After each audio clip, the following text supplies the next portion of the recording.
اللہ تعالیٰ جل شانہ فرماتا ہے اِنَّا أَنزَلْنَاهُ فِي لَيْلَةِ الْقَدْرِ، بے شک ہم نے اس قرآن کو شب قدر میں نازل کیا اور بتایا کہ اس رات کی اتنی اہمیت کیوں ہے، اس شب قدر کی باتیں کیا ہیں، اس کی خاصیتیں، اس کی خوبیاں کیا ہیں، جس کی وجہ سے ہم نے اس کو یہ مراتب بلند عطا فرمائے ہیں اور اس کی اہمیت دوسری راتوں سے بڑھا دی ہے اور اس کی قدر و قیمت دوسری راتوں سے زیادہ ہو گئی ہے۔ اس کے پیچھے کیا چیز ہے؟ تو سب سے پہلی بات جو اس ضمن میں رب العزت جل شانہ نے ارشاد فرمائی، فرمایا اِنَّا أَنزَلْنَاهُ فِي لَيْلَةِ الْقَدْرِ، فرمایا سب سے بڑھ کر اس رات کو جو فضیلت ملی وہ اس وجہ سے ملی کہ ہم نے اس رات میں شب قدر میں قرآن کریم کو نازل کیا ہے۔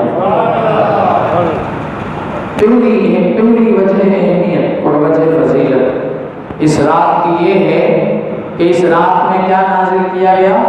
قرآن کریم۔ اللہ تعالیٰ نے سارا قرآن کریم آسمان دنیا پہ نازل فرما دیا لوح محفوظ، پھر وہاں سے تھوڑا تھوڑا کر کے نبی کریم صلی اللہ علیہ وسلم کی بارگاہ میں حضرت جبریل پیش فرماتے رہے۔ تو یہ رات نزول قرآن کی وجہ سے اہمیت کی حامل ہو گئی، برکت کی حامل ہو گئی، فضیلت کی حامل ہو گئی، اور اللہ تبارک و تعالی نے اس کی بنا پر اس رات کی عبادت کو 1000 مہینوں کی عبادت کے برابر قرار دیا۔ وما ادراک ما لیلۃ القدر، تو کیا جانو کہ شب قدر کیا ہے؟ یعنی قدر والی چیز کی اہمیت یہ وہی جانے گا جس کو اس کے بارے میں علم ہو، اور اللہ تبارک و تعالی نے اس رات کو کتنی رحمتوں اور برکتوں کا حامل فرمایا ہے یہ تمہیں نہیں معلوم، پھر اللہ خود بتاتا ہے، فرماتا ہے کہ میں تمہیں بتاتا ہوں کہ یہ لیلۃ القدر، اس کی اہمیت یہ ہے، لیلۃ القدر خیر من الف شہر، فرمایا 1000 مہینے ایک طرف جن میں بندے نے عبادت کی ہو، نماز و روزہ رکھا ہو اور اللہ کی راہ میں جہاد بھی کرتا رہا ہو، قرآن کریم کی تلاوت بھی کرتا رہا ہو، 1000 مہینے ایک طرف اس عبادت کے رکھ دیے جائیں، اور فرمایا اس ایک رات کی عبادت دوسرے پلڑے میں رکھ دی جائے تو فرمایا خیر من الف شہر، اس رات کی عبادت اس 1000 مہینے سے بڑھ جائے گی۔ اس رات کی عبادت 1000 مہینے سے بڑھ جائے گی، اور 1000 مہینے 80 سال سے بھی زیادہ بنتے ہیں۔ اب معاملہ یہ تھا کہ پرانے وقتوں میں نبی کریم صلی اللہ علیہ وسلم کے زمانے میں صحابہ کرام کے سامنے ایک شخص کا واقعہ پیش کیا گیا کہ اس نے اپنی زندگی کے اسی طرح بہت زیادہ سال،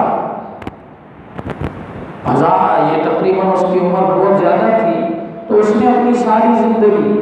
کیا کام کیا؟ دن بھر روزہ بھی رکھتا، جہاد بھی کرتا اور رات میں اللہ کی عبادت کرتا، اور اس طرح اس نے اپنی ساری زندگی گزاری۔ صحابہ نے جب یہ بات سنی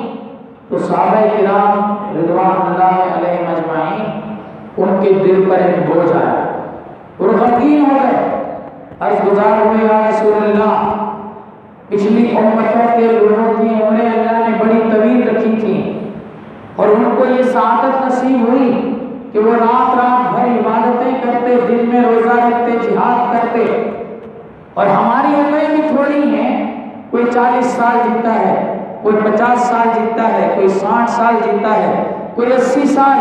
کوئی ہوتا ہے جو اتنی عمر پالے، لیکن اس نے ساری زندگی یہ عمل کیا ہو کہ جہاد بھی کرتا رہے، روزے بھی رکھے، رات کو نمازیں بھی پڑھے، یہ ممکن نہیں ہے۔ گھریلو کام کاج بھی ہیں، اولاد کی ذمہ داری بھی ہے، بیوی بھی ہے اور ذمہ داریاں بھی ہیں، ان سب کے ہوتے ہوئے ہم اس طرح کیسے عبادت کر سکتے ہیں؟ تو اللہ تبارک و تعالیٰ کی طرف سے کرم ہوا اور فرمایا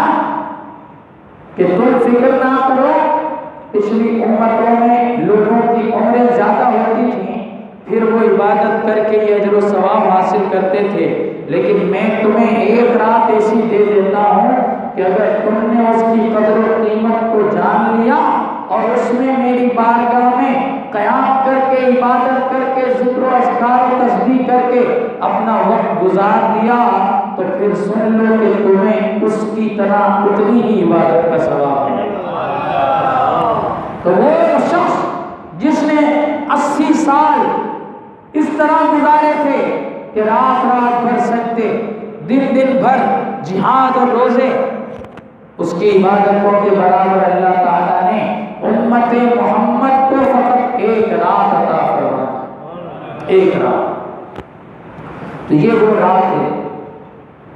اس رات کی اہمیت کا اندازہ آپ اس بات سے کریں کہ اس کے آگے رب تبارک و تعالیٰ جل شانہ ارشاد فرماتا ہے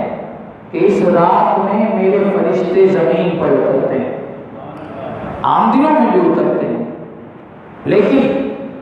اس رات کا خاص اللہ نے ذکر کیا۔ حدیثوں میں آیا ہے کہ جہاں اللہ کے ذکر کی محفل سجتی ہے وہاں اللہ کے فرشتے آتے ہیں، لیکن یہاں کسی مقام کا ذکر نہیں ہے۔ فرمایا کہ یہ رات آتی ہے اور اللہ کے فرشتے زمین پر آ جاتے ہیں، بس جہاں جہاں جو شخص اللہ کو پکار رہا ہوتا ہے اور اللہ کی عبادت کر رہا ہوتا ہے، وہ فرشتے اللہ تبارک و تعالیٰ کی عبادت میں مصروف اس شخص کے پاس آتے ہیں اور اس کو برکتیں عطا فرماتے ہیں، اور یہ اللہ کے حکم سے آتے ہیں۔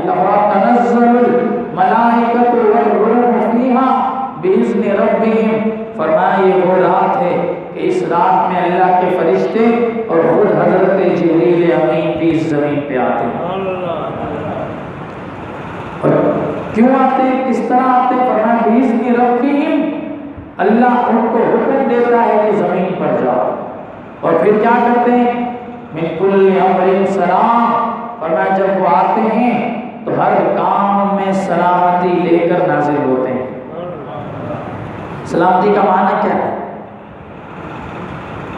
سلامتی کا معنی ہے وہ کام جس میں سلامتی اللہ اتار دے،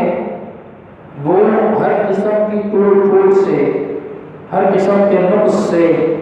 اسی طرح کے دیگر معاملات سے محفوظ رہتا ہے۔ تو یہ وہ رات ہے جس رات میں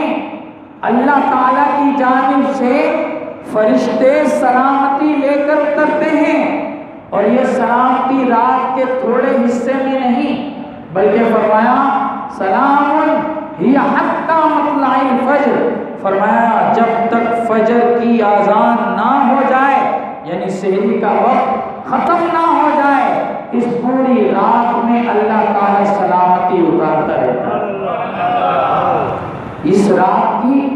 یہ فضیلتیں قرآن میں اللہ نے خود بیان کی۔ تو دوستو، اس رات کو پانے کے لیے ہر مسجد میں لوگ اعتکاف بھی کرتے ہیں، اور